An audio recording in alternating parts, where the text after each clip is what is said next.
Bueno, chicos, buenos días. Vamos a comenzar con la clase, porque ya estamos pasados de horario. Disculpen la demora, pero bueno, son estas cosas, como hay que grabarlo al mismo tiempo. Bueno, acá les dejo el temario de la segunda parte y vamos a continuar con la regulación génica en los eucariontes y vamos, sobre todo, a desarrollar todos los controles post-transcripcionales de las células eucariontes. Antes de comenzar desarrollar este tema, lo que les voy a mostrar en esta diapositiva son como 5 o 6 premisas importantes que ustedes tienen que tener en cuenta referidas al control génico en eucariontes. En primer lugar, en los eucariontes tenemos 3 RNA polimerasas diferentes, la 1, la 2 y la 3. Nosotros nos vamos a centrar, cuando estemos hablando en esta clase, en la polimerasa 2, porque como yo les había mencionado en la clase anterior, nos dedicamos sobre todo a la regulación de la expresión de los RNA mensajeros, ¿sí? La RNA polimerasa 2 es la que sintetiza los RNA mensajeros.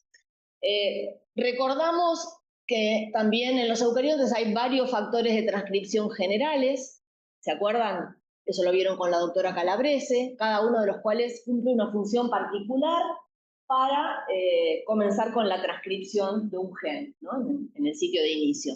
Algunos tienen, ¿se acuerdan? Acción de helicasa, bueno, diferentes funciones. Por otro lado, una diferencia muy importante con los procariontes es que en los eucariontes cada gen se regula de manera individual, ¿sí? ¿Se acuerdan que en los procariontes habíamos visto que todas las proteínas o enzimas que participaban de una misma vía metabólica estaban reguladas de manera coordinada en una misma estructura que la del operón?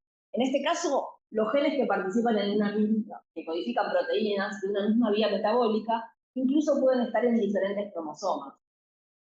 Por eso es que es individual. Y además participan muchas proteínas reguladoras, ¿sí? Acá no tenemos un activador y un represor, sino que hay un conjunto de proteínas activadoras y represoras. También es importante en los eucariontes, a diferencia de los procariontes, la presencia de un complejo mediador. ¿Se acuerdan esto? Que lo vieron con la doctora Calabrese. Igual después ahora vamos a mostrarlo en la diapositiva que sigue. Otra cosa a tener en cuenta es el empaquetamiento del DNA como cromatina, que el estado de la cromatina es fundamental para que pueda o no suceder la transcripción. Acuérdense que la cromatina transcripcionalmente activa es la eucromatina, ¿no? La cromatina más laxa, más abierta. Y por otro lado, como yo les mencioné recién, en general hay muchas señales, o sea, cuando hablamos de muchas señales que convergen en un promotor, quiere decir que hay muchos factores diferentes, ¿sí? Activadores y represores de la transcripción que van a converger en determinado momento en un promotor, de manera tal, sería como este esquema que está acá, que después lo vamos a ver más en detalle, que la maquinaria de transcripción lo que va a tener que hacer de algún modo es integrar todas esas señales para producir una respuesta que será comenzar o no con el inicio de la transcripción. Entonces, bueno, vamos a repasar cómo es la región. Esto seguro que también lo vieron con la doctora Calabrese, pero es importante tenerlo bien en cuenta.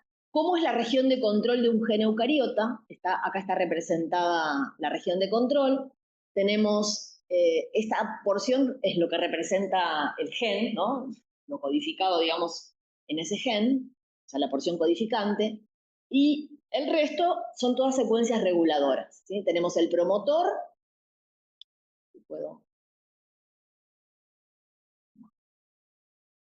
tenemos el promotor, que en este caso es una caja tata, la RNA polimerasa 2 unida con los factores de transcripción generales, y luego tenemos varias secuencias reguladoras, como esta. ¿Se acuerdan que las secuencias reguladoras, en este caso son secuencias, la mayoría de esas potenciadores, ¿no? O enhancers. ¿Se acuerdan que podían estar en distintas posiciones, ¿sí? En dirección corriente arriba o corriente abajo, en relación al sitio de inicio, incluso a miles de pares de bases de distancia? Y fíjense que sobre cada una de estas secuencias reguladoras hay unidas varias proteínas reguladoras génicas, ¿no? que pueden ser activadores, represores, coactivadores y represores unidos a ellos. Y para verlo mejor, en realidad, esto en la realidad sería más así que de la otra manera extendida. O sea, de la manera extendida lo estamos viendo como para entender bien, ¿no? Como cuáles son los elementos que convergen allí, pero en realidad ustedes saben que el DNA puede flexionarse de manera tal que estas secuencias que estaban muy alejadas ahora pueden contactar, ¿sí?, con el sitio de inicio de la transcripción a través de esta proteína que se ve acá, o complejo proteico que se ve en violeta, que es el complejo mediador. El complejo mediador es como una proteína plataforma, que está formada por muchas unidades, cada una de las cuales tiene la capacidad de unir diferentes proteínas. Entonces, fíjense, a través del complejo mediador, muy difícil seleccionar, mostrar con esto. A través de este complejo mediador se pueden unir los diferentes factores de transcripción que están unidos a las secuencias o los coactivadores que están unidos a estos factores de transcripción, los factores generales de la transcripción, la RNA polimerasa. Es decir, ahí converge todo. Una cosa que tienen que tener en cuenta es que siempre el mediador, o sea, esa proteína grande que les mostré recién, y los factores generales de la transcripción, que eran los TF2, ¿sí?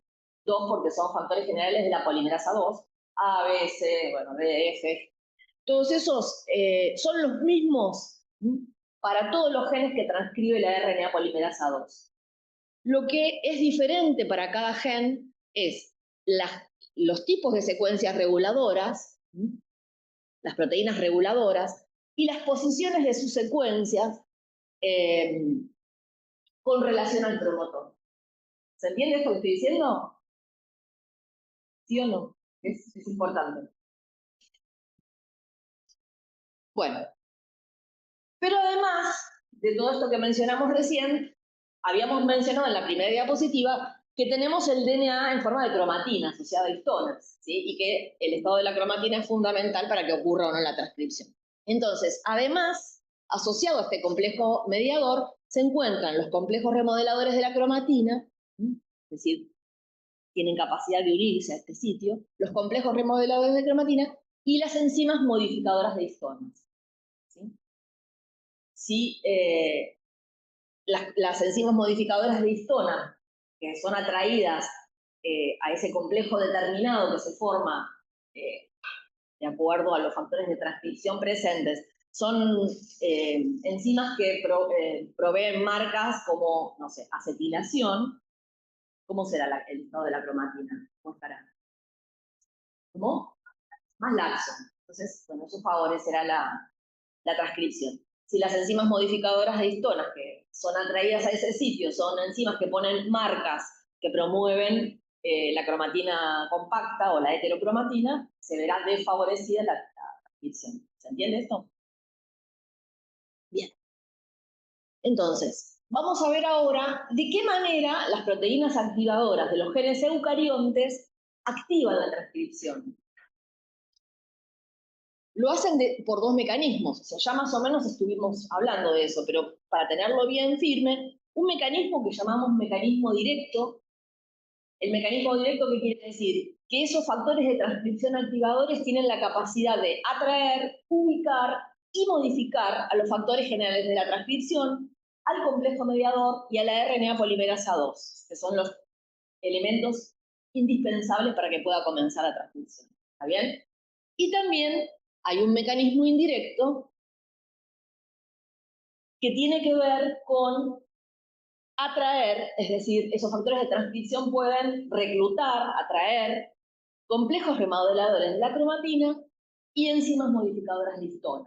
Obviamente, en este caso, si son factores de transcripción activadores, van a atraer a enzimas modificadoras de histonas que promuevan un estado abierto de la cromatina o eucromatina, ¿no? ¿Se entiende esto? Esto es básico. Si yo les pregunto cómo actúan los factores de transcripción activadores eucariontes, esta sería la respuesta. Bien, entonces ya que hablamos de las modificaciones en la estructura de la cromatina, ¿no?, por parte de los activadores, ¿A qué nos referimos con esas modificaciones? Bueno, y esto es un repaso de algo que seguramente también ya vieron con la doctora Calabrese. Por un lado, hay remodelación de nucleosomas. O sea, cuando tiene que cambiar la estructura de la cromatina, las primeras proteínas que tienen que acudir a ese sitio son los complejos remodeladores de la cromatina. ¿Se acuerdan que esos complejos tienen actividad ATPasa y que lo que hacen, es, mediante la energía que se libera por la hidrólisis de ATP, es promover el deslizamiento de los nucleosomas? Es decir, el DNA que está enrollado alrededor del nucleosoma se desliza, ¿no? De esa manera se va abriendo transitoriamente en ese sitio la cromatina, ¿sí? Y eso es importante para que puedan acudir las enzimas modificadoras de histonas u otras proteínas.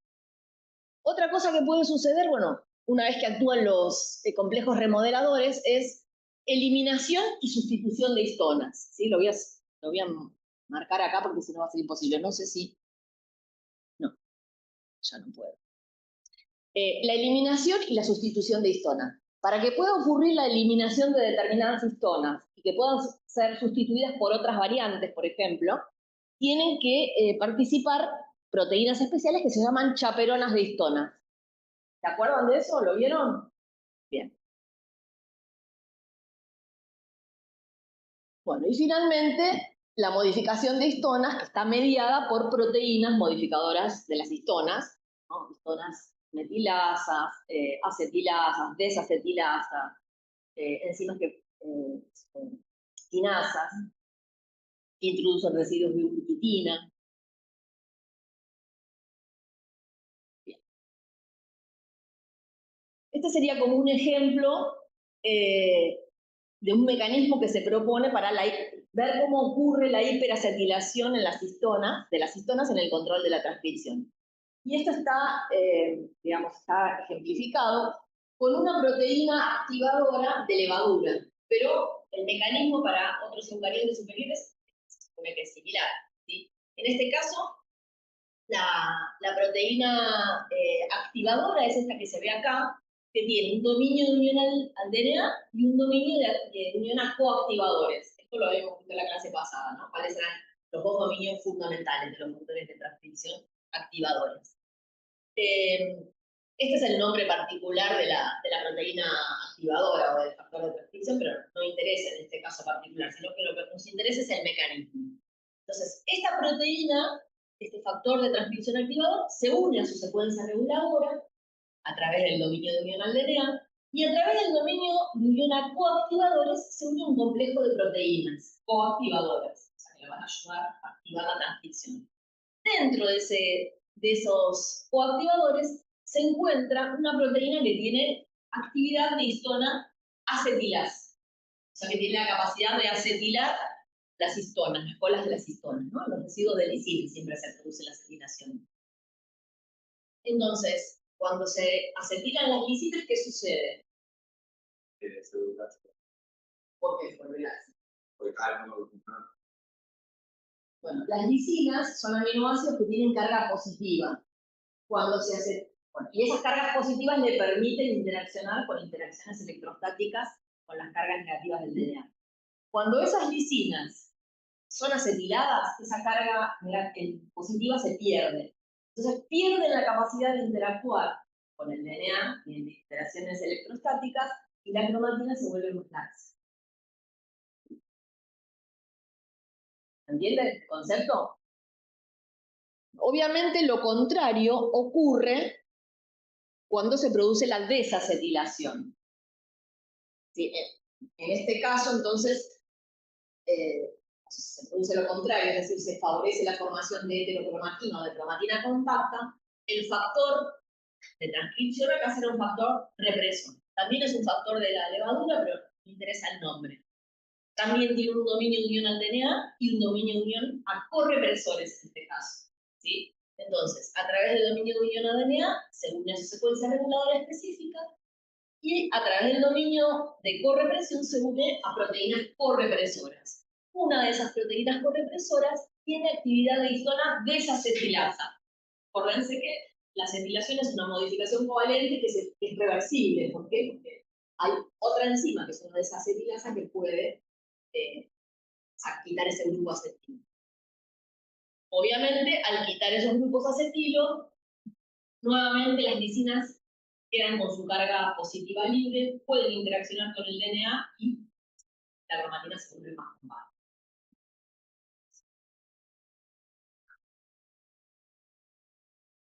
Otra de las modificaciones de las histonas, que también es muy importante para el control de la transcripción, es la metilación, ¿no? La reacción de metilación. Con respecto a la metilación, no es tan categórico como la acetilación, que por lo general se promueve heterocromatina. Fíjense acá, hay marcas específicas de las histonas, características de la cromatina activa o eucromatina, ¿no? Y acetilación es característico de cromatina activa. Pero también, fíjense, metilación puede estar en la cromatina activa o en la heterocromatina, ¿no? Es inactiva desde el punto de vista funcional. ¿Por qué? Eso depende en qué sitio ocurra. En este caso, fíjense, en el caso de la eucromatina tenemos K es un residuo de lisina, ¿no? Es la letra con la que se nombra la lisina. Y 4 es la posición. Entonces, si la lisina 4 está trimetilada, esa es una marca de eucromatina. Pero si la lisina 9 o la lisina 27 están trimetiladas, esas son marcas importantes de heterocromatina. Entonces, fíjense en este caso, tenemos, la cromatina que está abierta en un principio. Cuando actúa una histona metiltransferasa, específicamente introduce grupos metilos en la histona H3, ¿sí? Fíjense que esta enzima se llama histona H3K9 metiltransferasa. H3 es histona 3. K9 es lisina en posición 9. Entonces, ¿qué hace esa enzima? Introduce grupos metilos a nivel de la lisina 9 en la histona H3. ¿Bien? Puede introducir 3 grupos metilos. Entonces, a medida que se van metilando, hay proteínas específicas, como esta que ven acá, HP1, que se llama proteína 1 de la heterocromatina, que se reconoce esos residuos metilados en esa posición y se une y oligomeriza, ¿sí? Formando una estructura bien cerrada como esa que se ve ahí, favoreciendo la heterocromatización. A su vez, esa proteína HP1 recluta más enzima histona metiltransferasa, reforzando entonces la represión, ¿no? Reforzando la heterocromatización y la represión génica. Y esta me gustó porque tiene acá, fíjense, esta es una zona entonces que está metilada en esa posición, es una zona típica de heterocromatina. Ustedes se acuerdan que la heterocromatina se puede propagar hacia sitios vecinos. Entonces, entre esta porción que está heterocromatinizada y esta que está cromatinizada o cromatina activa, hay un elemento aislante. ¿Se acuerdan de las secuencias que yo les mencioné en la clase pasada? Una de esas era una secuencia aislante que prevenía que esta heterocromatina se propague hacia otro gen vecino que no tiene que ser reprimido. ¿Se entiende eso?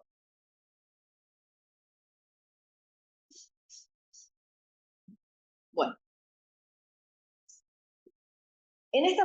Antes habíamos visto cómo actúan.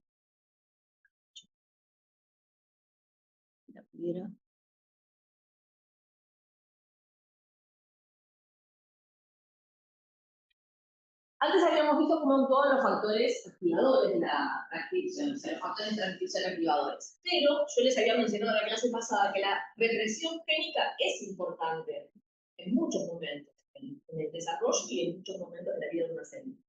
Entonces también, hay que ver cómo se produce. En este caso también hay mecanismos directos e indirectos.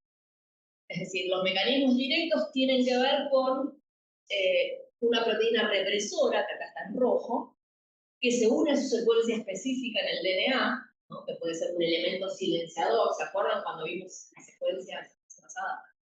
Fíjense en este caso, las secuencias de unión de una proteína represora y de la proteína activadora están parcialmente solapadas, ¿no? Parcialmente superpuestas.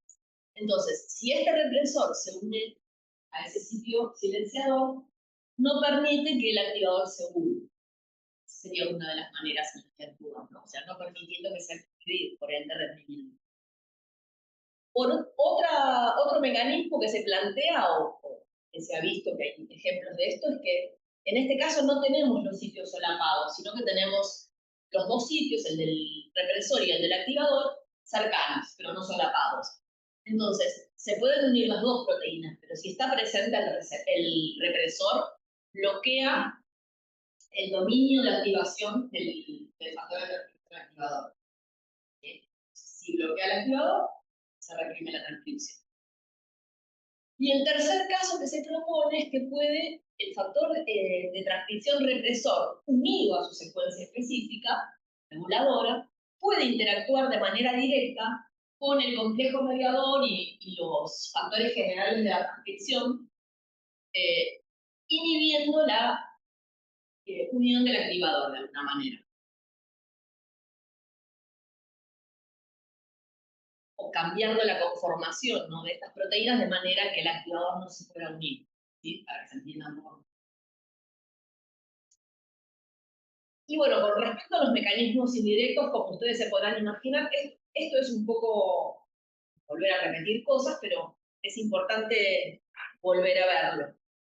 Con respecto a los mecanismos indirectos, van a ser similares a los que vimos para los activadores, pero en este caso, o sea, una vez que actúan los complejos remodeladores de la cromatina, que siempre tienen que actuar para que puedan unirse, digamos, al DNA las proteínas modificadoras de histona, se reclutan enzimas modificadoras de histona, pero que en este caso promueven o realizan marcas, ponen marcas en las histonas, que son marcas que van a promover la formación de heterocromatina, ¿sí? Por ejemplo, histona desacetilasa o histona metiltransferasa, que va a metilar en esos residuos de lisina que yo les mencioné. Posición 9 o en posición 27 de la histona H3. ¿Está bien? ¿Se entiende eso? Y además, fíjense que esta marca, la metilación en sitios que reprimen, ¿no?, la transcripción, o sea, la metilación que forma heterocromatina, también recluta proteínas de unión a histonas metiladas. Y eso refuerza, ¿sí?, la presencia de estas proteínas, como habíamos visto la HP1, ¿se acuerdan? Eso refuerza más la represión, la hace más estable. ¿Se entiende? Que las marcas de histona H3 metilada, como habíamos visto en una diapositiva anterior, reclutan proteínas de unión a histona metilada, como la HP1 que vimos en la diapositiva anterior. Entonces, todo ese complejo refuerza la represión de la expresión génica.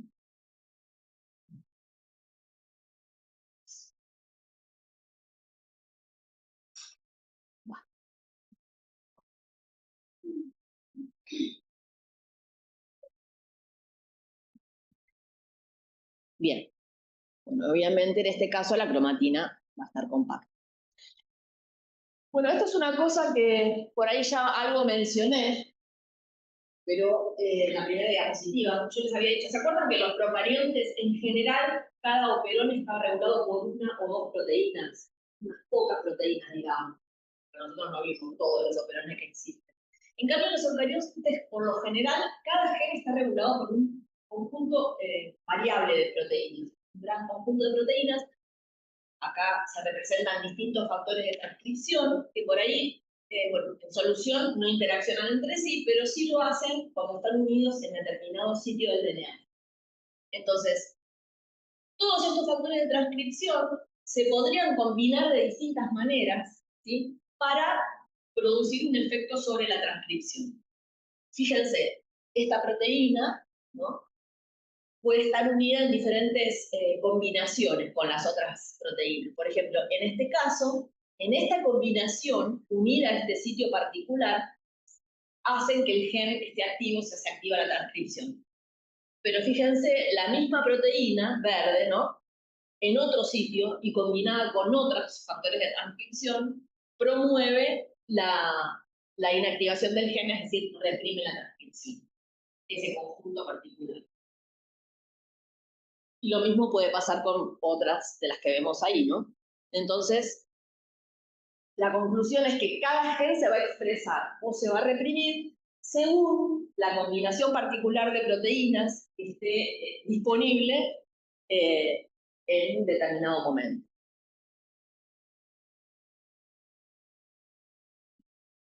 ¿Se entiende este concepto?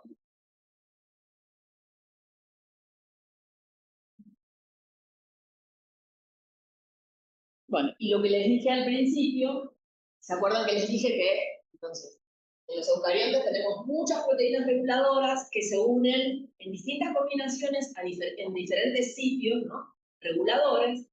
Entonces, el conjunto de todos estos factores de transcripción unidos va a competir entre sí de alguna manera, va a haber como una especie de competencia entre sitios activadores y represores, de manera tal que la célula de alguna manera tiene que integrar todas esas señales, me refiero a señales a esa interacción, ¿no?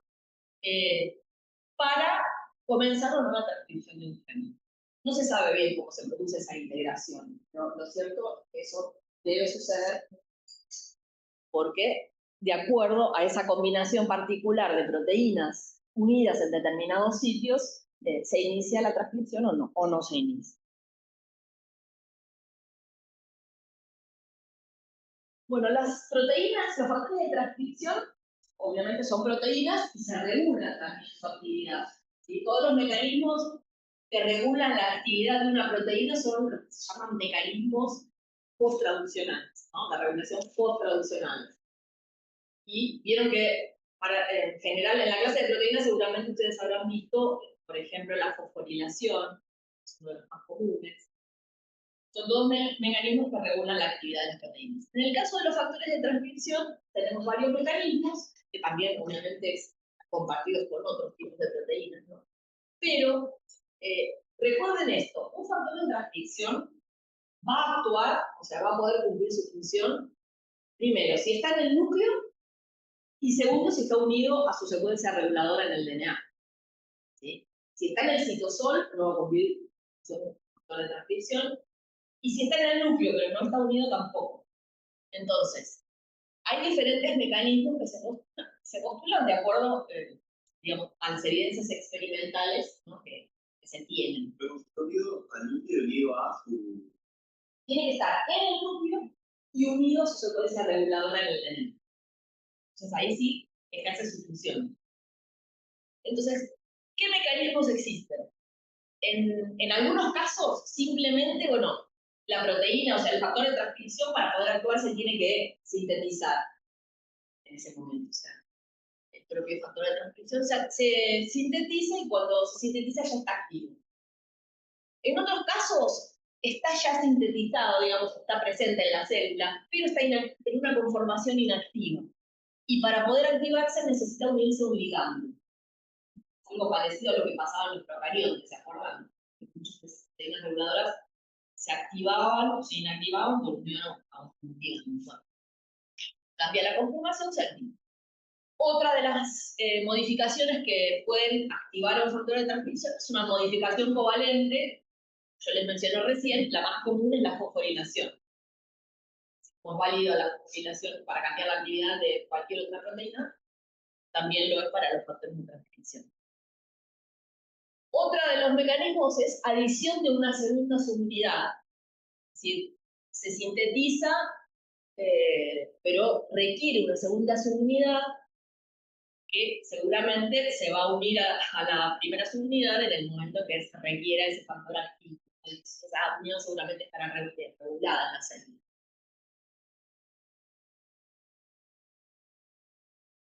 En estos casos, bueno, vamos a suponer que el factor de transcripción está en el núcleo, pues, o en este caso se sintetiza y va al núcleo.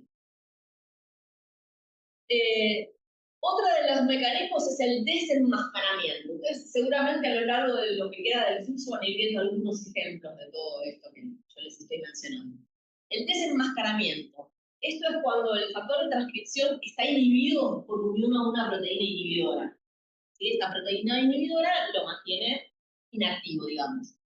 Pero si la proteína inhibidora, por ejemplo, es modificada por fosforilación, puede cambiar su conformación y despegarse. Entonces queda libre el factor inhibidor para cumplir con su función. Otra cosa que puede suceder es que, bueno, lo mismo que acá, está la proteína inhibidora, pero en este caso, la unión con la proteína inhibidora lo que está haciendo es enmascarar las secuencias de direccionamiento nuclear. ¿Sí? Toda proteína que tiene que ir al núcleo tiene una secuencia, ¿se acuerdan? Las secuencias NFL, ¿sí? Secuencias de direccionamiento al núcleo. Entonces, si esta secuencia está enmascarada, el factor de transcripción está en el citosol. Si la proteína inhibidora es removida, por ejemplo, puede pasar esto, ¿no? Se puede ir por fosforilación, pero también se puede marcar por ubiquitinación y degradación en los proteosomas. Entonces queda libre el factor de transcripción, expone las secuencias e ingresa al núcleo. Y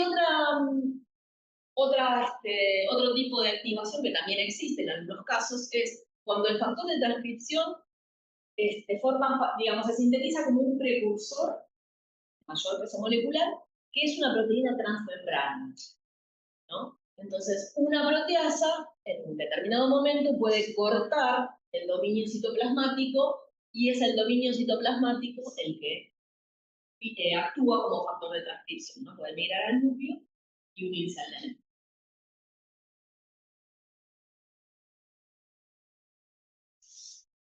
Bueno, vamos a entrar ahora, vamos a mencionar algo de regulación epigenética de la expresión génica.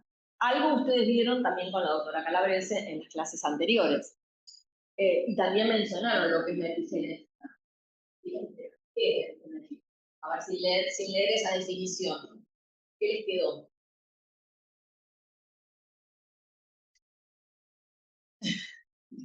Es difícil, ¿no? Dar esta definición sin leer.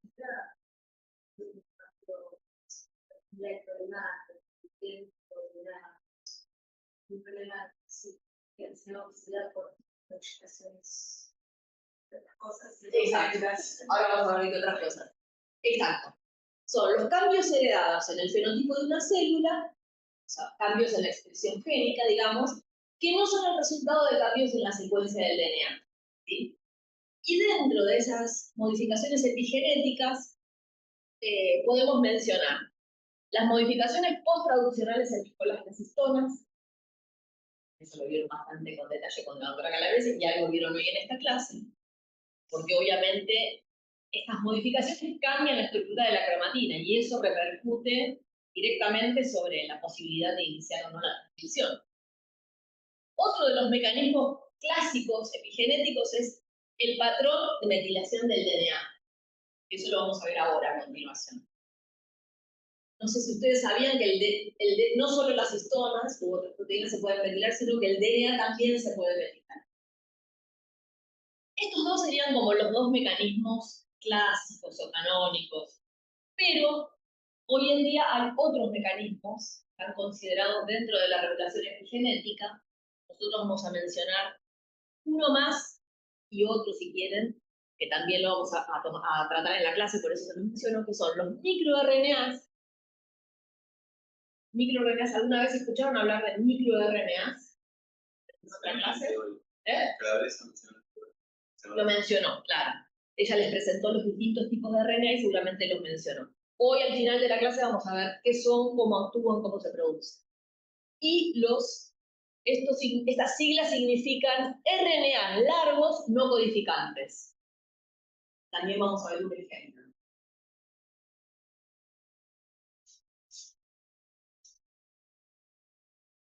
Bueno, vamos entonces a ver cómo es la metilación del DNA, para qué sirve.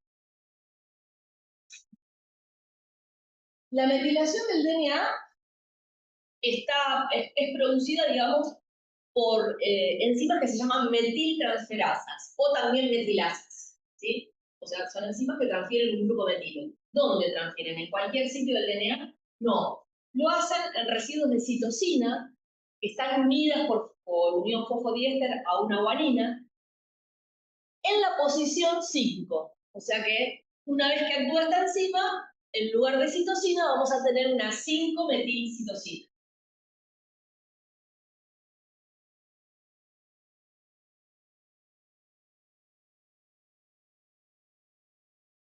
Y esa marca, esa metilación, además, puede ser heredada por las células hijas cuando una célula se divide, ¿no? Y replica, obviamente, su DNA. ¿Cómo se produce esta herencia del patrón de metilación? En este caso, la metiltransferasa particular que actúa, porque hay distintos tipos de metiltransferasa, se llama metiltransferasa de mantenimiento o metilasa dirigida por grupos metilo. Entonces, yo les había dicho que estas enzimas metiltransferasas introducen un grupo metilo en el carbono 5 de una citosina que está unida por unión fosfodiéster a una guanina. Obviamente, esta citosina guanina va a estar apareada en la hebra complementaria con guanina-citosina. Y fíjense que tenemos esta citosina metilada y esta también. Están en hebras, en la otra hebra, digamos. Mientras que acá, fíjense, tienen un par citosina guanina, unida por fosfodiéster, no metilada, por lo tanto, esta tampoco está metilada. Entonces, este patrón se mantiene cuando la célula se divide, y obviamente el DNA se replica, gracias a estas enzimas que reconocen estas citosinas que estaban previamente metiladas. Entonces, esto es una molécula de DNA, cuando se duplica, antes de que la célula ingrese a la mitosis, ¿qué me la comida? Cuando se duplica, bueno, ustedes saben que las hebras se separan y cada hebra madre funciona como molde. Entonces, vamos a tener al final de la replicación dos moléculas de DNA que tienen cada una de ellas una hebra molde y una hebra recién sintetizada, ¿no? Que está más clarita. ¿Se ve? Entonces, fíjense, esta es la hebra madre que estaba acá metilada, en esta posición. Esta hebra hija recién sintetizada todavía no está metilada. Pero estas metiltransferasas de mantenimiento reconocen esta citosina que está apareada con una citosina previamente metilada, entonces introducen un grupo metilo acá. Pero no reconocen esta. ¿Por qué? Porque no estaba previamente metilada. Y lo mismo sucede en la otra hebra, ¿sí? Reconocen esta, entonces introducen un grupo metilo acá, pero no reconocen esta porque no estaba previamente metilada. ¿Se ve? Entonces lo que obtenemos son dos moléculas de DNA que son idénticas, pero además tienen el mismo patrón de metilación. De esa manera se pueden heredar cuando la célula se divide, ¿no? Estos patrones. Y bueno, ¿cuál es la importancia de la metilación del DNA? Que en general, la metilación del DNA se asocia con represión génica.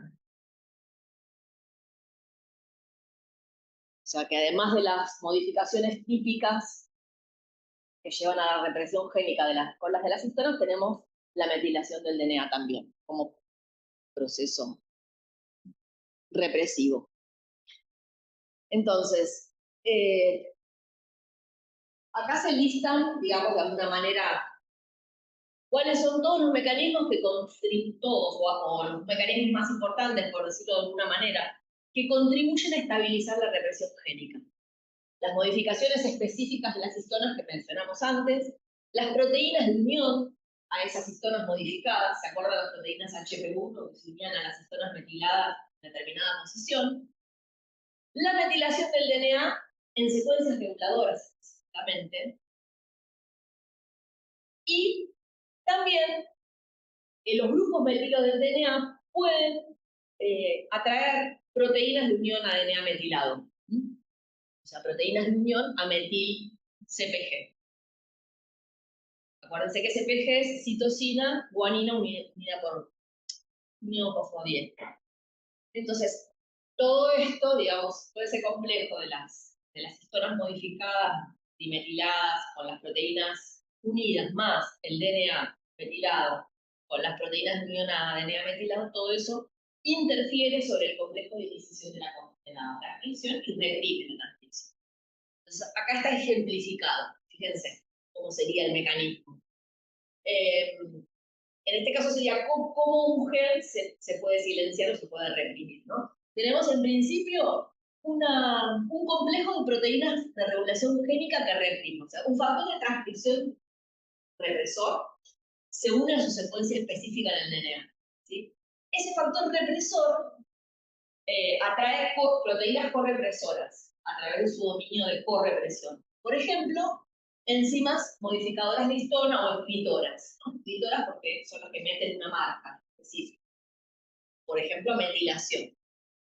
Entonces, introducen la marquita ahí. Esa marquita es leída por esta proteína verde, que es una proteína lectora de código, ¿no? Entonces, la proteína lectora de código asociada con la proteína escritora, que puede ser una metilasa, una histona metiltransferasa, vamos a decir, sigue metilando los nucleosomas vecinos. ¿Ven? ¿No? Se va propagando. Y a su vez, esta marca puede atraer metilasas del DNA. Pero en este caso, son metilasas de novo, o sea, no necesitan una marca previa. Pueden introducir un grupo metilo, ¿no? Obviamente siempre que tengan una citosina unida a guanina en el DNA. Entonces, van metilando el DNA y acá están las proteínas de DNA que yo les mencionaba, ¿no? Que también es como que van recubriendo toda esa estructura. ¿Se entiende? Y eso hace que se reprima la transcripción. Bueno. Hasta ahora todo esto que vimos de activación o represión, ¿no? Siempre que hablaba de represión o transcripción me refería a un gen, ¿no? Pero también existe represión de todo un cromosoma. Ustedes sabían que existe lo que se llama inactivación del cromosoma X en las hembras, ¿no? No digo en las mujeres porque es un mecanismo que se produce en los mamíferos en general. En general uno siempre habla de las mujeres, si interesa más lo que pasa en el humano, pero es de todos los mamíferos. La inactivación de todo el cromosoma, acuérdense que las mujeres tenemos dos cromosomas X, los cromosomas somáticos y los sexuales. Dentro de los sexuales, mujeres 2X, los varones tienen un X y un Y. Y los cromosomas X e Y son muy diferentes en cuanto a su tamaño. El Y es mucho más chiquito, el Y codifica más o menos 100 genes, mientras tiene 100 genes, mientras que el X tiene aproximadamente 1000. Entonces, se supone que ese mecanismo de inactivación del cromosoma X en las mujeres, en las hembras, se produce como un mecanismo de compensación de dosis. Tiene que haber como un balance génico, ¿no? Entre el producto génico de los cromosomas somáticos y el producto génico de los cromosomas sexuales. ¿Sí? O sea, nosotros tenemos más genes, pero bueno, se inactivan. ¿Cuándo se inactiva ese cromosoma X? En las etapas bien tempranas del desarrollo embrionario. ¿Sí? A principio del desarrollo embrionario, nosotros tenemos primero una célula de un embrión temprano femenino, ¿no? Fíjense que tiene cromosomas en rojo y en verde ahí. Cada uno representa un cromosoma X. El rojo representa el X de origen paterno y el verde el X de origen materno, ¿no? Se produce la fecundación, bueno, la mitad del material genético viene del padre y la mitad de la madre. Entonces, al azar se puede inactivar el X materno o el X paterno. Eso es al azar. Piensen que al principio del desarrollo hay unas pocas células, entonces en algunas se inactivará el X paterno, como en este caso, y en otras se inactivará el X materno. Entonces, cada vez que estas células se dividan, se mantiene, digamos, el patrón de inactivación del cromosoma X. ¿Sí? Entonces, digamos, una mujer o una hembra va a ser como una especie de mosaico que va a tener algunas de sus células donde esté inactivado el cromosoma X materno y en otras el cromosoma X paterno. ¿Se entiende? Si bien uno habla de inactivación del cromosoma, se cree que un 10% de sus genes, de sus 1000 genes que tiene el cromosoma X, que se inactiva, más o menos unos 100 genes escapan a la inactivación, que es más o menos la cantidad de genes que tiene el Y. No se sabe muy bien tampoco cómo es que escapan, pero... Profe, ¿es de cada célula del embrión y se elige uno de los dos cromosomas. Claro, es el principio del desarrollo, donde hay unas muy pocas células. Entonces, en algunas, en determinados momentos, claro, se inactiva el X materno, en otras el X paterno. Entonces, obviamente, cada vez que esa célula se vaya dividiendo, para que en todas las células está inactivado el cromosoma no, X paterno. no. Es como, digamos, se podría saber si uno toma muestras, pero... Bueno, esta inactivación del cromosoma X ocurre por la formación de un tipo especial de heterocromatina que ahora vamos a mencionar. Y esto que les puse acá es, no sé si escucharon hablar alguna vez de corpúsculo de Barr. Si uno hace una tinción, por ejemplo, con un colorante básico, de, no sé, un extendido de un material humano, ¿no? Pongamos un encendido de mucosa bucal, bastante fácil de hacer, y lo miran bien al microscopio, con un buen microscopio y colorante básico, ese cromosoma X se ve como un palillo de tambor, se llama, ¿no? Se ve un cosito así con una prolongación cercano a la envoltura nuclear, y a eso se le llamó corpúsculo de Barr, en su momento, ¿no? Antes de saber todo esto, este mecanismo de inactivación del X. Entonces, digamos, las mujeres tendrían este corpúsculo de Barr. Bueno, ¿cómo se produce la inactivación del cromosoma X? Acá la molécula estrella, digamos, para que se produzca la inactivación de todo un cromosoma, es un RNA largo no codificante. ¿Se acuerdan que yo les mostré en la diapositiva donde vimos los mecanismos epigenéticos? Este es un RNA largo no codificante particular que se llama cis-RNA y que se sintetiza, está codificado y se sintetiza a partir de este sitio, de esta secuencia del cromosoma X que se va a inactivar, que se llama centro de inactivación de X.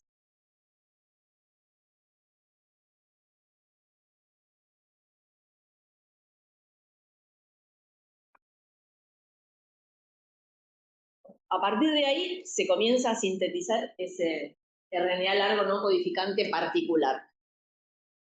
Para que tengan una idea, esta es la estructura que tiene ese RNA.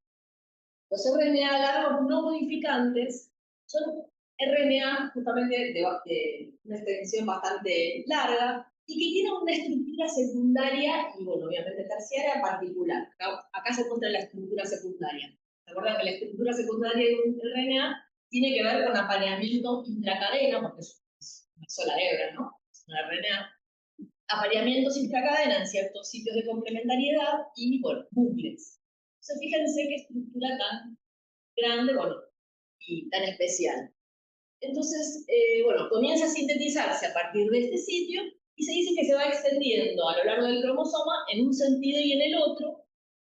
No es lo único que participa, digamos, para inactivar el X, sino que también hay en ese sitio, en ese cromosoma, se atraen, ¿no?, variantes específicas de histonas. O sea, hay cambios de determinadas histonas por sus variantes, no tienen que saber cuáles.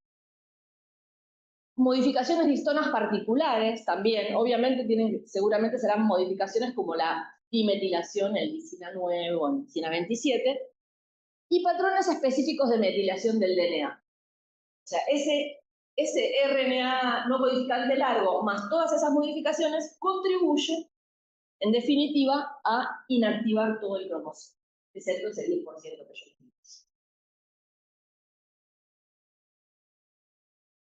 Bueno, y bueno, obviamente esto es represión epigenética, ¿no? Esta diapositiva que les traje acá es del Lodish 9 edición, que me gustó porque les da un poquito más de información, no tienen que saber ninguno de estos nombres. Pero lo que muestra, esto es sacado de una revista científica muy importante, de la revista Science, les muestra acá, fíjense, cómo es que se va produciendo, ¿no?, esa inactivación. Comienza a sintetizarse ese RNA no codificante a partir de ese centro de inactivación y se va propagando hacia sitios del cromosoma en un sentido y en el otro, ¿sí? En realidad, el DNA ustedes saben que está legado, entonces esos sitios no están tan alejado, no es que tiene que saltar, sino que hay como aproximación, ¿no? En el espacio. Entonces, bueno, se va sintetizando cada vez más moléculas de ese RNA no codificante largo, ¿sí? Hay participación, fíjense acá, ¿sí? De trimetilación de la histona H3 en posición 27 en determinados sitios. Y hay también participación de estas proteínas PRC1 y PRC2, que son proteínas de un complejo represivo Polycom. Ese no lo mencionamos. Tampoco me quise meter yo mucho en todo eso, pero son proteínas represivas, ¿sí? Estos son complejos que intervienen durante el desarrollo embrionario. Entonces, bueno, primero en estas regiones y después es como que cada vez se va sintetizando más ese RNA y como que va recubriendo todo el cromosoma, acompañado de todas esas modificaciones que yo les mencioné. Y me gustó esta imagen porque acá muestra cómo es la estructura de ese RNA no codificante largo. Justamente por esa estructura tridimensional, tiene la capacidad, los RNA no codificantes largos, de unir diferentes proteínas, de participar en muchas funciones celulares. Acá en particular estamos viendo esto. Entonces, fíjense, tienen acá el DNA del cromosoma, se está heterocromatinizando, se está cerrando, digamos, la cromatina, y tienen un conjunto de proteínas, ¿no?, que intervienen, que son las proteínas asociadas con ese RNA. ¿Qué tipo de proteínas son estas? Me interesan los nombres, pero algunas tienen función de correpresores, otras tienen función de histonas desacetilasas, o histonas metiltransferasas. Entonces, lo que van a hacer es meter marcas que favorezcan la retención genética, que van a cooperar, digamos, con ese RNA no codificante largo para, digamos, reprimir de manera muy estable ese cromosoma que se mantiene reprimido durante toda la vida de la célula, ¿no? Excepto en las células germinales, que cuando sufren meiosis se tienen que reprimir porque forman células haploides, cada una de las cuales tiene que recibir un cromosoma. ¿Se entiende eso? Bien, pero ese es otro tema. Entonces se dice que ese RNA no codificante largo funciona como una especie de andamiaje molecular, justamente por esa capacidad de unir todas esas proteínas para silenciar todo un cromosoma completo. ¿Se va entendiendo? Porque es bastante complejo este tema. Hay mucha información. Igual, como yo les digo, muchos de los nombres no los tienen que saber. Los nombres no, pero está bueno que interpreten cómo es el mecanismo. Bueno, vamos a entrar ahora a los controles post-transcripcionales, ¿no? Porque todo lo que vimos hasta ahora fueron controles transcripcionales, ¿sí? Iniciar o no iniciar la transcripción de un gen. Pero una vez que comenzó la transcripción, todos los controles que vienen después se llaman post-transcripcionales. Y en los eucariontes hay muchos niveles o subniveles. Los dos grandes niveles serían el control transcripcional y el post-transcripcional. Dentro del post-transcripcional hay subniveles. Por ejemplo, algunos ocurren en el núcleo, ¿sí? Eso representa, lo que se ve de violeta es el núcleo de una célula y el resto, lo verde es el citoplasma. Hay controles a nivel de la maduración de los RNA mensajeros. Por ejemplo, un proceso que se llama Cordy empalme alternativo y otro que se llama sitio de adición de la cola polía. Es decir, en qué sitio va a estar la cola polía. Otra de las modificaciones post-transcripcionales que ocurre a nivel del núcleo es la edición del RNA mensajero. Y esto lo vamos a desarrollar ahora. Luego tenemos, obviamente, el RNA mensajero se sintetiza y se madura en el núcleo y luego es transportado hacia el citosol. También hay un control del transporte. Eso no lo vamos a ver, porque el ejemplo que está en el libro tiene que ver con el transporte del virus o de RNA mensajeros del virus HIV y era explicar un montón de cosas que eran muy interesantes, pero si quieren, el ejemplo lo tienen en el libro. También vamos a ver otro mecanismo que se llama control de la localización citosólica del mensajero.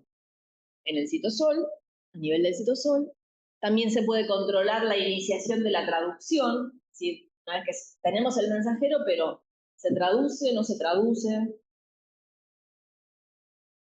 Un proceso que también contribuye a regular la iniciación de la transcripción de la traducción, perdón, en algunas células es la adición citoplasmática de colapolia.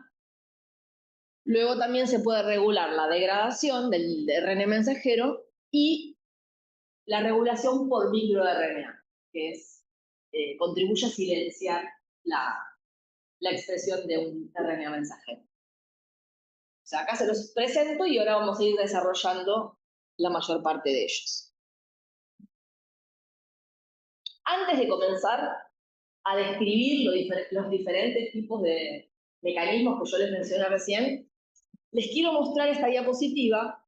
Yo no sé si ustedes hablaron en alguna clase anterior de lo que son las secuencias 3' y 5' UTR.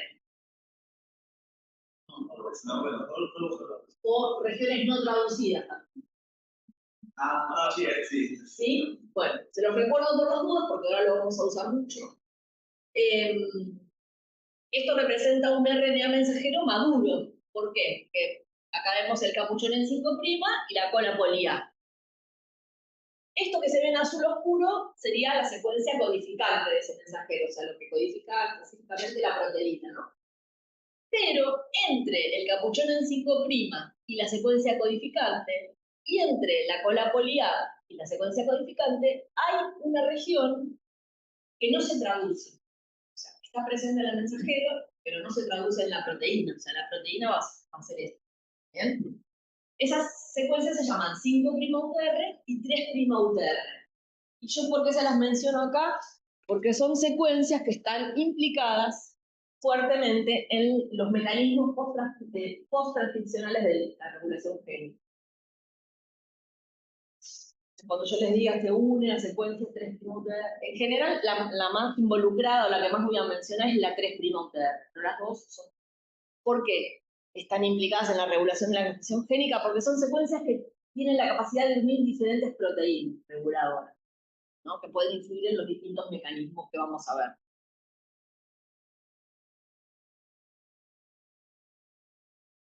Bueno.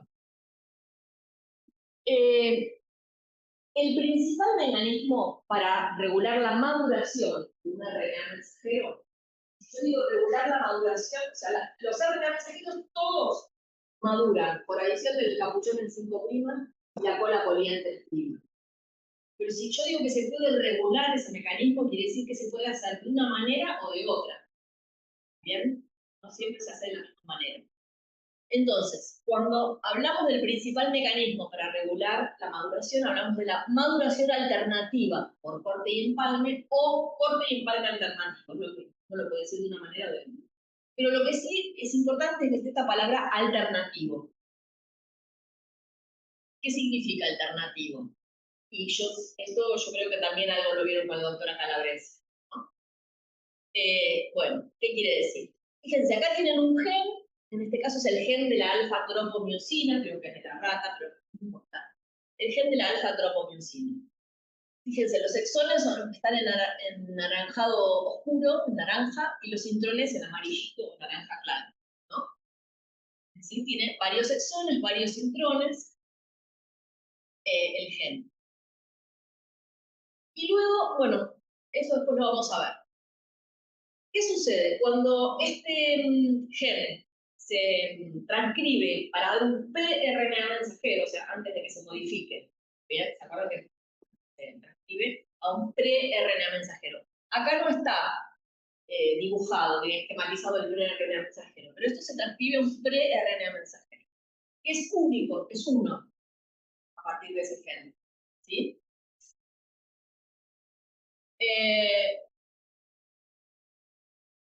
Porque además es simultánea, ¿no? La transcripción y la maduración. Pero bueno, tengamos la idea que si fuera previo, es un pre-RNA mensajero. Pero La maduración se puede hacer de diferentes maneras para este mismo gen. Por ejemplo, fíjense, esto que se muestran acá son diferentes RNA maduros de la alfa-tropomiosina, ¿no? El gen que codifica para la alfa-tropomiosina. Y la diferencia, bueno, es que cada uno de ellos se produce en un tipo celular diferente. Entonces, es distinto cómo se procesa este gen en el músculo estriado, que en el músculo liso, que en un fibroblasto o en el cerebro. ¿Por qué es distinto? Porque fíjense, en este caso tenemos acá, este exón acá no se incluye. ¿Está bien? Esto así significa, esto está unido, ¿no? Pero hacer esto para, digamos, el esquema tiene esto para ver que se saltearon un exón. O algo que en esa célula no funciona como exones, pero en otras sí puede funcionar. Lo mismo acá, lo mismo acá. Fíjense que es diferente el patrón de maduración en cada una de ellas. Y otra cosa que también contribuye a la regulación de la maduración es la poliadeninación alternativa. Yo se lo doy en la misma figura porque acá justamente está ejemplificado. ¿Qué quiere decir? En el sitio donde se va a colocar la cola poli-A, sí puede haber sitios de poliadeninación diferentes, o sea, distintas alternativas para un mismo gen. Entonces, donde están estas flechitas rojas, significa que ese es un sitio donde puede haber adición de la cola poli-A. Y obviamente, si la cola poli-A se coloca acá, la proteína va a ser más larga. O sea, el mensajero maduro va a ser más largo, por ende la proteína también. ¿Sí? Y si se coloca acá, que es más cortito. Entonces, eso lo pueden ver acá. En el RNA mensajero del músculo estriado, para la alfa-tropomiosina, tenemos una cola poli-A a este nivel. O sea que la proteína que va a surgir de acá es mucho más corta. En este sitio, en este cerebro, se produjo a nivel de este sitio, ¿sí? La poliadeninación, y en los otros tres a nivel de este. Y a su vez eso acompañado con diferentes patrones de corte y empalme. Es decir, en algunos tejidos, algunos exones funcionan como intrones y a la inversa. ¿Se entiende esa idea? Entonces, cada uno de esos RNA mensajeros diferentes, ¿sí? Acuérdense que era un único pre-RNA mensajero, pero los mensajeros que se obtienen son diferentes, codifican una serie de proteínas que forman parte de una familia. Entonces hablamos de la familia de las de la alfa-tropomiosina, las alfa-tropomiosinas. Y cada una de estas proteínas codificadas por esos mensajeros se dice que son entre sí isoformas de la alfa-tropomiosina. Bueno, aproximadamente un 75% de los RNA mensajeros eucariontes se procesan de manera alternativa. O sea que es un mecanismo muy común y muy importante. ¿Por qué les parece que es importante que ocurra esta regulación? ¿Qué ventaja le ven a que se haga de distintas maneras y no siempre de la misma manera? Fíjense que esas proteínas, si bien van a ser distintas, secuencia obviamente, tienen bastante homología de secuencia, entonces son parecidas, digamos. Pero cada una de ellas va a tener distintas propiedades. Seguro que es un único PRN, varios proteínas. Exacto. Muy claro, a partir de un mismo gen tenemos claro, tenemos varias proteínas diferentes con diferentes propiedades. Entonces eso amplía muchísimo la capacidad codificante del genoma. O sea, se ahorra espacio porque es un mismo gen, pero tenemos diferentes resultados, digamos. Entonces, esa sería la ventaja, ¿no? De que ocurra de manera, esa regulación alternativa. ¿Por qué puede ocurrir de una manera o de otra? Bueno, en general, según el tipo ocurre, o según el tipo celular, o en respuesta a un estímulo, eso lo vamos a ver en la próxima diapositiva, ¿no? De una manera o de otra. Pero, además, ese corte y empalme está regulado por proteínas represoras y no se confundan con los factores de represión y activación, porque acá no están cumpliendo actividades de factores de transcripción, pero tenemos proteínas represoras y activadoras del corte y empalme, que a su vez se unen a secuencias silenciadoras del corte y empalme o los activadores a secuencias potenciadoras del corte y empalme. O sea, el concepto es parecido a los factores de transcripción uniéndose a sus secuencias para regular la transcripción, pero acá es otra función celular. Acá estamos hablando del corte y empalme. Entonces, estas proteínas represoras, cuando se unen a esas secuencias silenciadoras, ¿sí?, lo que hacen es inhibir la formación del empalmosoma en este sitio. Por ejemplo, si esto es, lo amarillo representa un intrón, ¿no? Inhiben el corte y empalme, por lo tanto, el mensajero tiene incluido ese intrón, el mensajero maduro. ¿Está bien? Al revés, los activadores del corte y empalme son proteínas que se unen a secuencias potenciadoras, se llaman así, potenciadoras del corte y empalme. Entonces lo que hacen es reclutar a la maquinaria del corte y empalme, al empalmosoma, o sea, favorecen que se forme el empalmosoma. Todo el mecanismo lo vieron seguramente con la doctora Calabrese, para que en este sitio sí se corte ese intrón y se empalme el exosoma. ¿Está bien? ¿Se entiende eso? Entonces, puede que en algunos tipos celulares se encuentren justamente las proteínas activadoras y represoras que van a favorecer o no la inclusión de un exón o la omisión del exón. ¿Se entiende la idea? Después ya madura cuando vean bien, pero no es difícil de interpretar. Es para que le encuentren una explicación lógica, ¿no? Que en una célula o en otra se hagan de distinta manera. Entonces, bueno, la conclusión, ¿cuál sería? La inclusión de un exón en algunos tipos celulares o la omisión de ese exón en otros tipos celulares es el resultado de la influencia combinada de varios represores y potenciadores del corte y empalme. Esas proteínas que yo recién les mencioné. Bueno, y esto simplemente es lo que les mencioné antes, ¿no? En general esta regulación es específica del tipo celular o también puede variar según señales, ¿no?, del desarrollo, señales ambientales. Y la función más importante, digamos, la función ambiental es que permite expandir el número de proteínas codificadas por el genoma. Si hay más o menos 25.000 genes codificados en proteínas, hay muchísimas más de 5.000 proteínas, no sé cuántas, codificadas en ese genoma.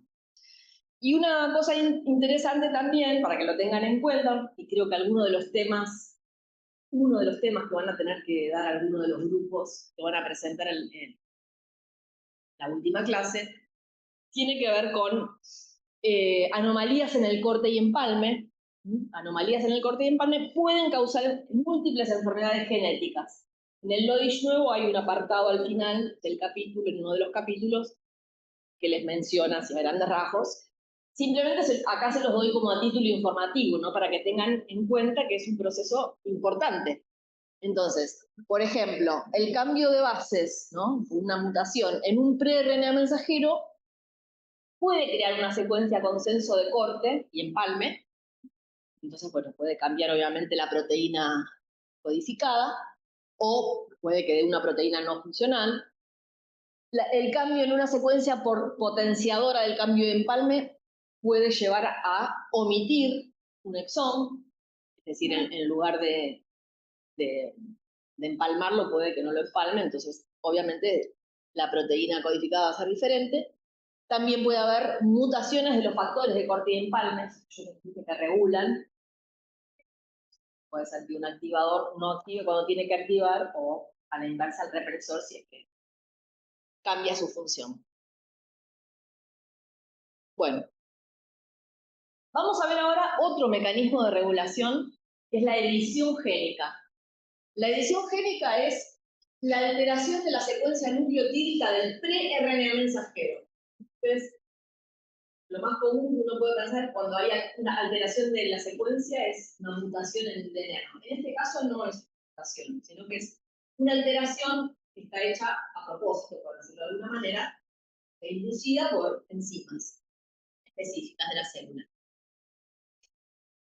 En distintas especies existe ese mecanismo de regulación, pero nosotros vamos a ver en mamíferos un ejemplo, nada más. Y acá, de nuevo, no se tiene que saber el ejemplo específico que yo les doy, sino que tienen que saber en qué consiste el mecanismo. Si yo les digo edición del RNA, tienen que saber que es una alteración de la secuencia de nucleótidos del pre-RNA mensajero. ¿Y cuál podría ser la consecuencia? Ahora yo les menciono un ejemplo. Un tipo de edición es la desaminación de citosina para dar uracilo. ¿Sí? Cuando se va este grupo amino, se forma uracilo. Eso en algunas células es producido por enzimas específicas, ¿no? En determinado momento del desarrollo de la diferenciación de esa célula. Y bueno, esta edición, digamos, se produce, por ejemplo, en las células, en las células del intestino y no se produce en las células del hígado, para este gen en particular, que es el gen de la ApoB. ¿Se acuerdan del tránsito vesicular cuando vimos la LDL, la endocitosis de LDL? Que era una partícula que estaba formada por una proteína, ApoB, y se hablé de ApoB100 en realidad, y en el centro tenía los lípidos, ¿sí? Transportaba lípidos. Entonces, el gen que codifica la ApoB es este gen. Entonces, es un gen bastante grande, tiene 20 y pico de exones. Entonces, ¿qué pasa en el hígado? En el hígado no se expresa esta enzima de edición. Entonces, se forma el pre-RNA mensajero, luego el RNA mensajero, y la proteína, digamos, codificada en ese mensajero, tiene dos dominios.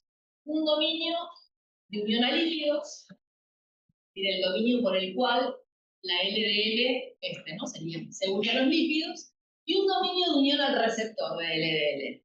Entonces sería este que se ve acá. ¿Sí? La verde sería la ApoB. ¿Entienden? ¿Se acuerdan de ese lípido? Bien. Eso pasa en el hígado. O sea, en el hígado se sintetiza esta forma de mayor peso molecular que se llama ApoB100, la que vimos en la fase de tránsito vesicular. En intestino dijimos, en intestino sí se expresa la enzima de edición. O sea, en intestino se produce este fenómeno. Y en este caso lo que sucede es, en el exón 26, ¿no? En el exón 26 hay un triplete que es CAA.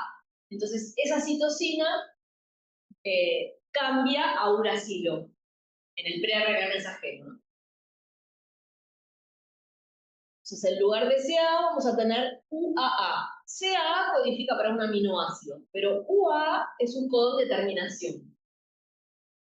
Entonces, cuando se produce acá ese codón de terminación, es un codón de terminación prematuro, porque en realidad la terminación estaba acá. ¿Sí? ¿Qué quiere decir? Si hay un codón de terminación prematuro, para la traducción, ¿no?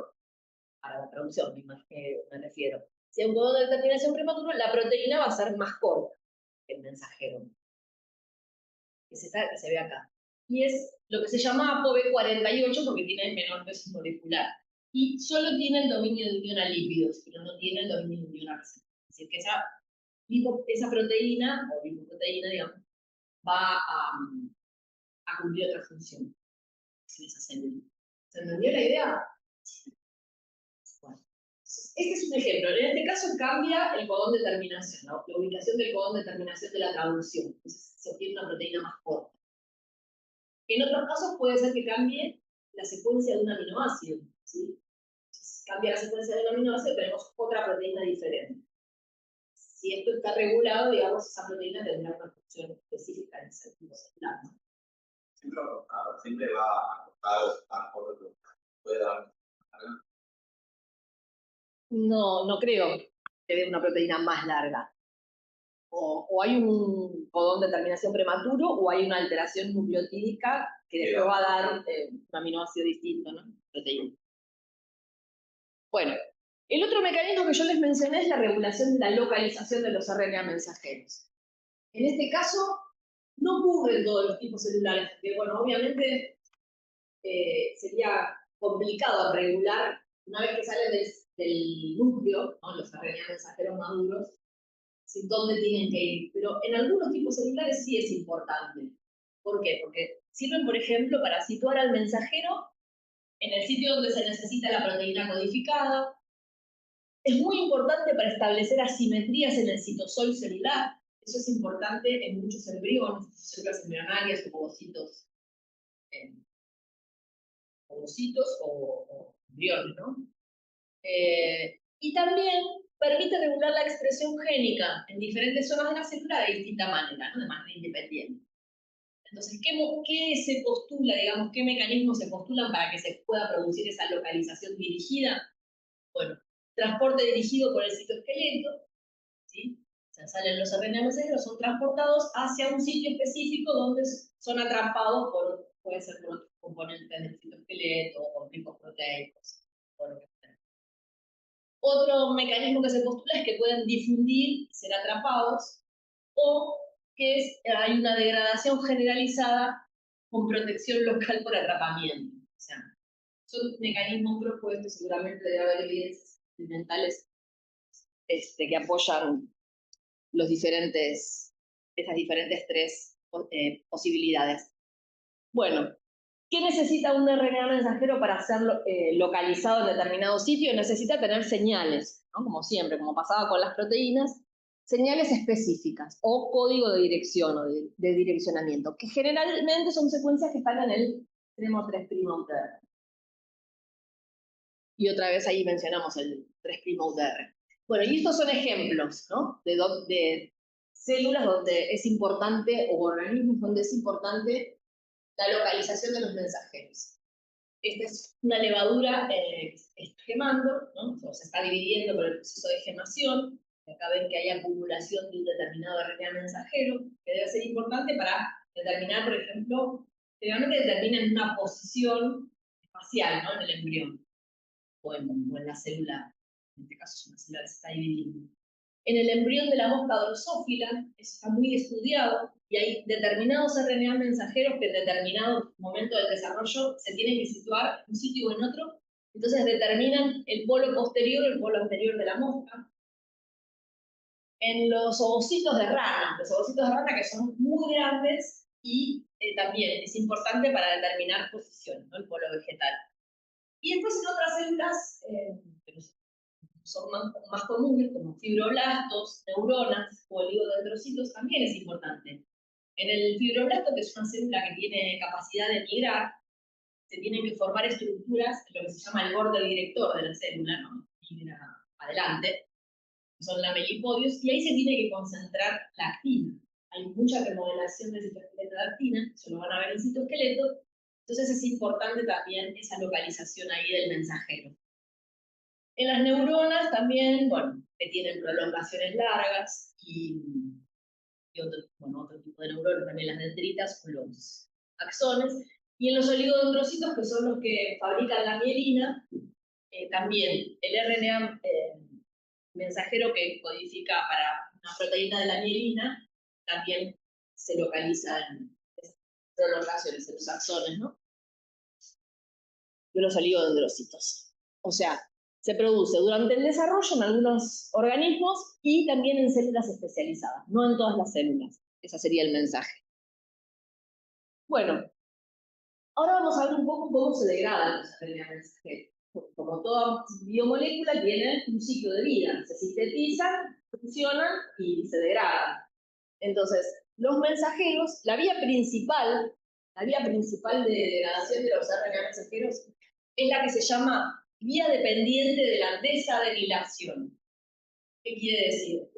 Desadenilación, que comienza la degradación por quitarle adenina de la cola foliar. Bien, acuérdense que las modificaciones en el extremo 5' y 3' protegen a los RNA de la degradación, ¿se acuerdan? Entonces, bueno, obviamente, de alguna manera hay que sacar eso para que se desestabilice. Entonces, la que es dependiente de la desadenilación ocurre por una enzima o un complejo enzimático que tiene actividad de desadenilasa, es decir, va sacando adeninas de la cola poliar, hasta determinado número de adeninas, ¿no? 25, 30 adeninas, y en ese momento pueden pasar dos cosas, digamos. Puede haber una degradación desde el extremo 5' al 3' o una degradación del extremo 3' al 5'. para la degradación 5,3 tiene que haber una enzima eliminadora de casquete. Esto está sacado del Lodish 9ª edición. Tienen nombres estas proteínas específicos, pero no interesa. Lo que interesa es que sepan que es una enzima que saca el casquete. Una vez que sacó el casquete, queda disponible, digamos, la secuencia de ese RNA mensajero para que exonucleasas que actúan en dirección 5'3' vayan comiendo los nucleótidos para degradar al mensajero. ¿Sí? ¿Qué pasa con el otro sentido? La degradación 3'5' generalmente está mediada por exonucleasas, pero que trabajan en sentido 3'5', ¿no? En sentido inverso. ¿Se entiende eso? Sí. En general esas enzimas están dentro de unas estructuras que se llaman exosomas. Y alguien tuvo la mala idea de ponerle ese nombre, o cuerpos P también lo llaman en el libro. Bueno, ¿cómo son? Esto también es del Lodish 9ª edición. Me gustó porque hasta ahora en ningún libro aparecía como era. Hablaban de los cuerpos P o exosomas y decían que eran como conjuntos de proteínas y RNA que se encargaban de degradar los RNA, ¿no? Bueno, pero ahí se ve mejor cómo sería la estructura de estos exosomas que degradan RNA. Están formados por un conjunto de proteínas que forman como una especie de barril o túnel. Es algo parecido al proteasoma, ¿se acuerdan? Que degrada proteínas. Es bastante parecido, porque miren, tienen primero una subunidad que tiene como una especie de tapa, que es por donde ingresa el RNA a ser degradado, y esto tiene actividad de licasa. Entonces, bueno, va manteniendo estirado, digamos, acá no hay que abrir doble hélice, pero es como que va empujando, tiene un dominio ATPA, que seguramente provee la energía para empujar hacia adentro ese RNA que se tiene que degradar, ¿sí? Y después tiene, en la parte terminal, tiene exonucleasas y endonucleasas. Entonces ahí es donde ocurre la verdadera degradación. Se dice que la degradación es de un nucleótido por vez, se dice degradación procesiva. En general, la mayor parte de los RNAs se degradan en esta estructura. Y acá les puse un recordatorio que tengan cuidado, no confundan. ¿Se acuerdan que en la clase de tránsito vesicular yo les hablé de los exosomas que eran vesículas que se liberaban a partir de los endosomas tardíos? Tienen una función particular y un origen que no tienen nada que ver con estos exosomas, ¿sí? Bueno, y la otra vía o las otras vías de degradación de los mensajeros menos comunes son la vía independiente de desadenilación.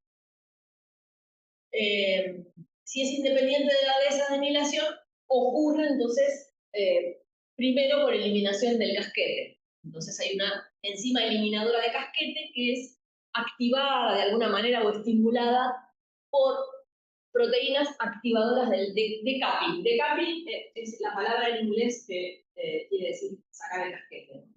Sacadora de casquete, no sé, eliminadora de casquete. Entonces se estimula esta enzima, quita el casquete y después actúa la exonucleasa 5'3'. Puede ser una exonucleasa libre, ¿no? Del citosol. Y la otra es la degradación mediada por endonucleasas. Cuando hablamos de endonucleasas, es una nucleasa que corta en el medio, en la mitad, no en el extremo del RNA. Es menos común, pero puede ser que corte. Entonces, bueno, obviamente tenemos dos extremos no protegidos.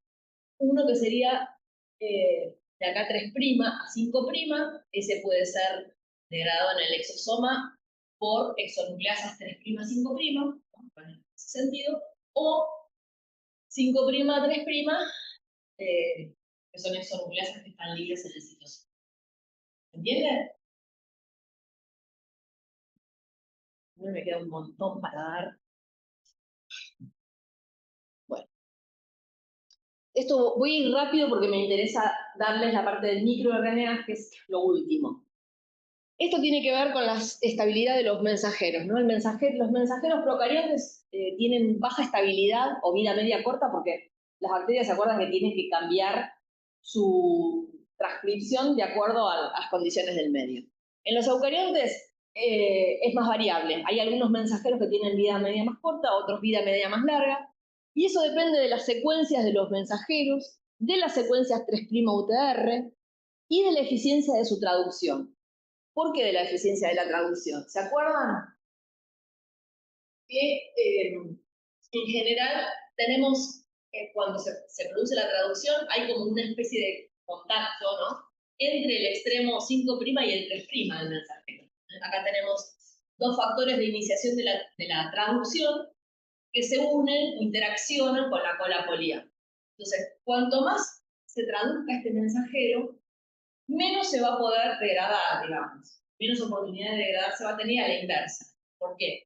Porque la desadenilasa, que es la que quita las adeninas de la cola polía, también contacta con el capuchón, ¿no? Entonces, es como que compiten entre sí estas reacciones.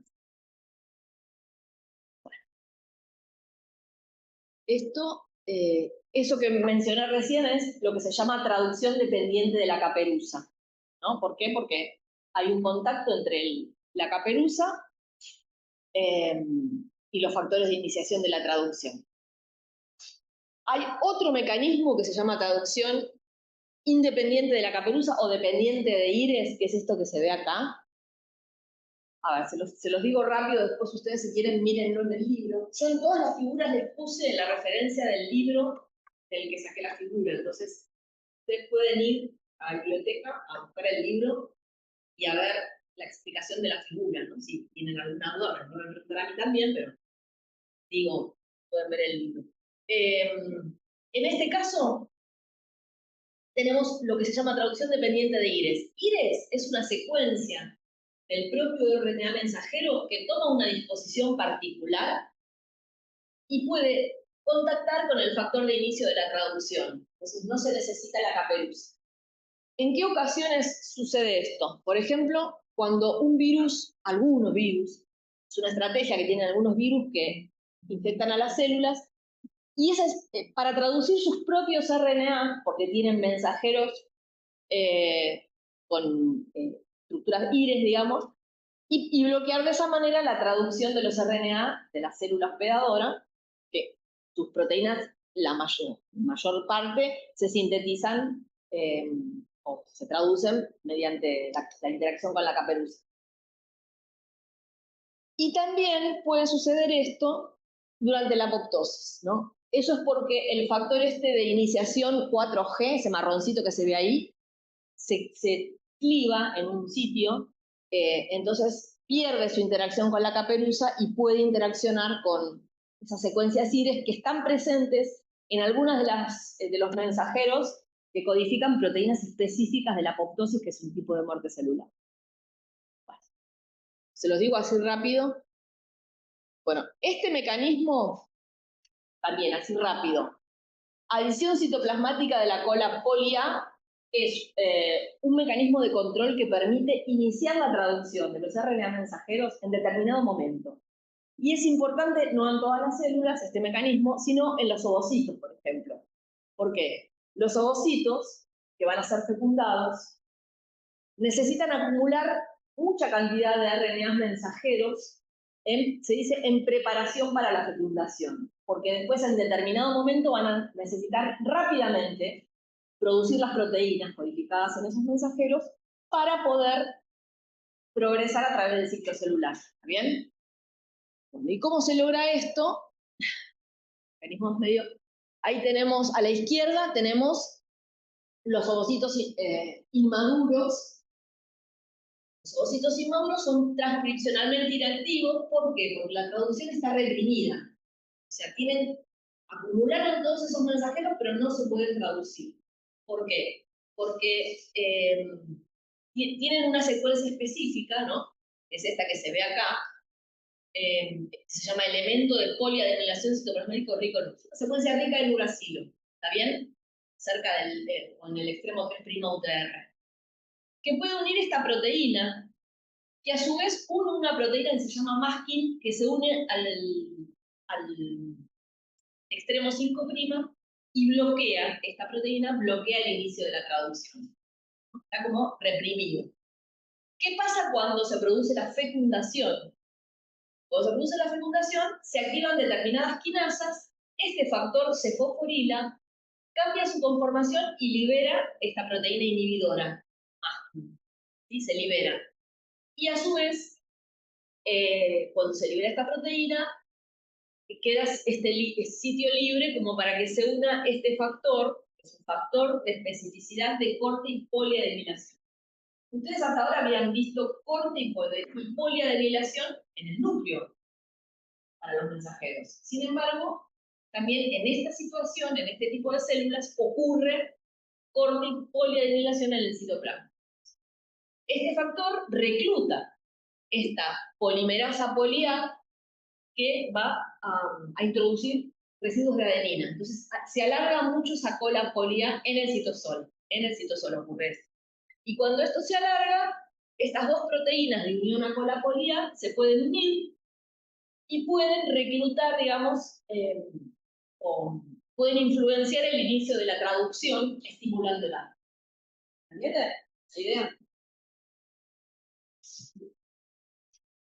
Traducción activada. Yo no les voy a, nunca les tomo en el examen, díganme qué, pero tienen que saber todas esas proteínas. Pero sí, en un caso está inhibida y luego en determinado momento se activa la poliadenilación y eso hace que se active la traducción, ¿no? Bueno. Y que ocurre en el citoplasma, obviamente. Ahora, la última parte, que es lo que corresponde, yo decía, a los microRNA, vamos a hablar de silenciamiento de genes a nivel post-transcripcional, porque antes habíamos hablado del silenciamiento pretranscripcional o transcripcional, ¿no?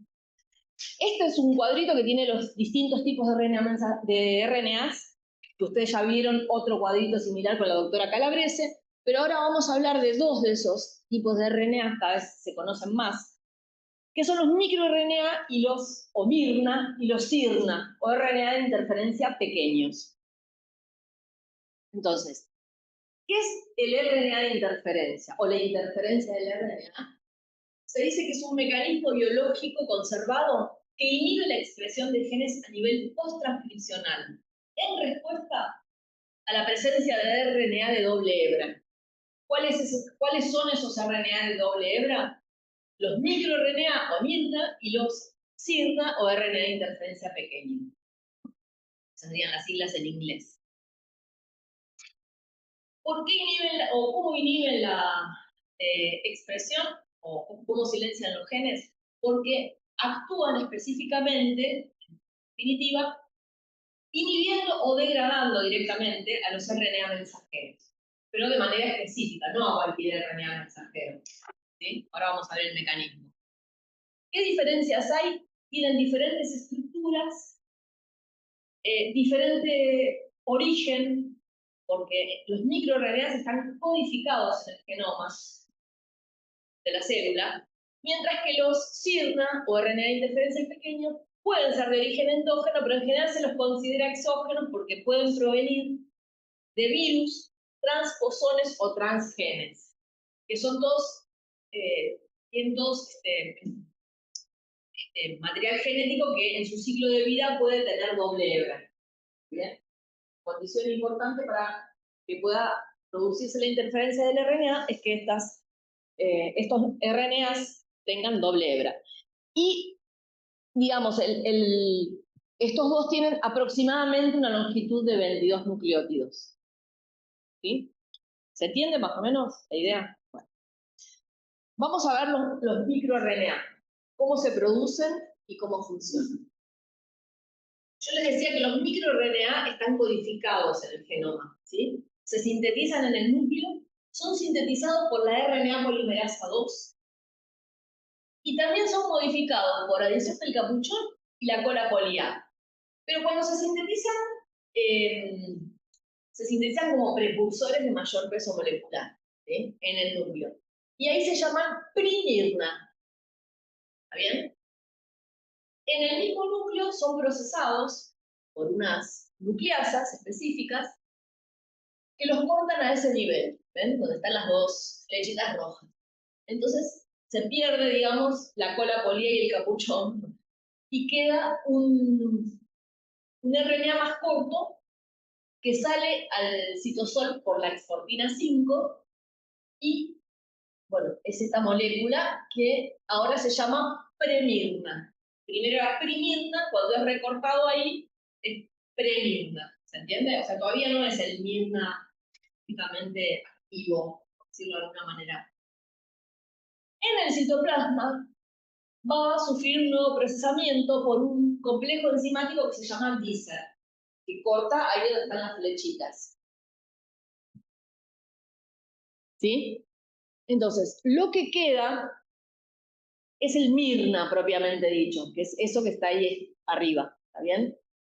Ese es el mirna, de más o menos 22, 23 nucleótidos. Y doble cadena, doble héroe, ¿bien? Entonces, cuando se forma ese mirna, se une a un complejo que se llama complejo RISC, junto con, o sea, formado por la proteína argonauta, esa verde, y otras proteínas. O sea, esta proteína con otras y el mirna forman el complejo RISC, o complejo silenciador mediado por RNA. Ese mirna que tenía doble hebra, acá en ese complejo, una de las hebras se elimina, ¿sí? Entonces queda una sola hebra, que se llama hebra guía. Y este complejo entonces comenzará a buscar un RNA mensajero que sea complementario a este mirna, o a esta hebra del mirna. Entonces pueden pasar dos cosas. Fíjense, hacia la izquierda es lo que sucede en las plantas. En las plantas hay una unión extensa, ¿no?, de este mirna con un RNA mensajero específico. Obviamente tiene que ser un RNA que tenga en algún sitio, generalmente a nivel del extremo 3', complementariedad molecular. Entonces, si esta complementariedad es grande, directamente el complejo RISC puede cortar, o sea, tiene actividad endonucleasa, corta ese mensajero. Entonces, ese mensajero es degradado. Obviamente, si el mensajero es degradado, no puede sintetizar la proteína que codifica. Entonces, como un microRNA puede actuar degradando varias moléculas de mensajero, se reprime la expresión de este mensajero. ¿Bien? ¿Qué sucede en los animales? En los animales el mecanismo es similar, pero no hay en general no es tan extensa esa complementariedad. Entonces, lo que sucede es que se bloquea la traducción. No se degrada inmediatamente el mensajero. Esto queda bloqueado, pero en definitiva, después este mensajero es enviado a los cuerpos P, o sea, a los exosomas, y ahí es degradado. O sea que termina degradándose el mensajero. Esa es la proteína argonauta. ¿Se entiende? Bueno, ¿y qué diferencia? Eso es el mecanismo de los RNA de interferencia pequeños o sigma, y ahora ya estamos terminando. Como yo les decía, los sigma tienen un origen distinto, no es que están codificados en el genoma como o son sintetizados por una enzima como la polimerasa, sino que se forman en el ciclo de vida de un virus, de transposones o de transgenes. Y son los precursores, porque también se forman como precursores de mayor peso molecular, son más largos de lo que deberían ser, digamos, para funcionar. Pero esas moléculas precursoras pueden ser cortadas de alguna manera, procesadas por el mismo complejo Dicer que procesa al mirna, ¿está bien? Están en la célula. Entonces se obtienen moléculas más cortas que son los sigma, o sea, los RNA de interferencias pequeños. Una vez que se formaron, lo que hacen, el mecanismo es muy similar. Se unen a la proteína argonauta, una de las dos hebras se separa, se elimina, y a partir de ahí sigue lo mismo que vimos antes. En este caso, el apareamiento es perfecto. ¿Por qué? ¿Cuáles van a ser los mensajeros que se apareen con estos sigma? Van a ser esos precursores, ¿sí? Son RNA de virus, de transposones, que son elementos móviles del genoma, Entonces, el apareamiento va a ser perfecto, por lo tanto, se van a degradar esos mensajeros del virus o del elemento transformístico. Entonces, se cree que ese es un mecanismo que surgió en la evolución justamente como una protección frente a la infección de los virus o al efecto de los transposores, que son elementos móviles que pueden variar su posición en el genoma y causar algunos problemas. Bueno, y además hay otro mecanismo adicional en los Signal, que no está en los Mirna, que es que se pueden unir a otro complejo de proteínas, ¿sí? Que se llama RITS, además de poder unirse al RITS, que es un complejo silenciador inducido por RNA. Cuando se une a este complejo RITS, migra al núcleo, ¿no? El Mirna con ese complejo, migra al núcleo y se puede unir por complementaridad molecular a un mensajero, pero que se esté transcribiendo en ese momento. ¿Ya? Lo que hacen acá es abortar la transcripción. Y además tienen la capacidad de reclutar enzimas metilasas de histona, metilasas del DNA, y de esa manera contribuyen a reprimir la transcripción. O sea que no solo bloquean la transcripción, obviamente este mensajero después se degrada, sino que también bloquean a nivel del gen. Reprimen.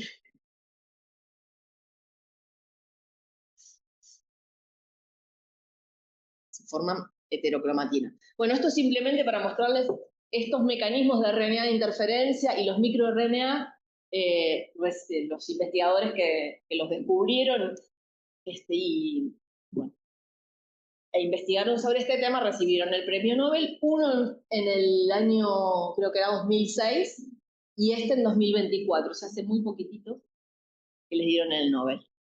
Bueno, digamos, esto más o menos ya lo fuimos viendo, pero si ustedes quieren entrar en la página del Nobel, está año por año cada uno de los descubrimientos. Y por ejemplo, si quieren entrar a esta, ¿no? Buscan Premio Nobel de Fisiología o Medicina 2024 y les va a aparecer una información que es para el público en general y otra que es más científica, digamos, más elaborada. Y la verdad que es re interesante porque además cuentan bien cómo llegaron a descubrir esto. Y esto es simplemente para decirles que los microRNA están siendo en los últimos tiempos, hace ya un tiempo, ¿no? Pero muy estudiados y cada vez se descubren más desregulaciones de los microRNA en distintas patologías. Algunos están aumentados y otros disminuidos en algunas patologías, o sea, digamos que contribuyen de alguna manera a la patología. Entonces, bueno, el conocimiento de esto brinda un potencial, una herramienta potencial para el diagnóstico y para el tratamiento de enfermedades, en línea general. Bueno, listo. Terminamos por hoy.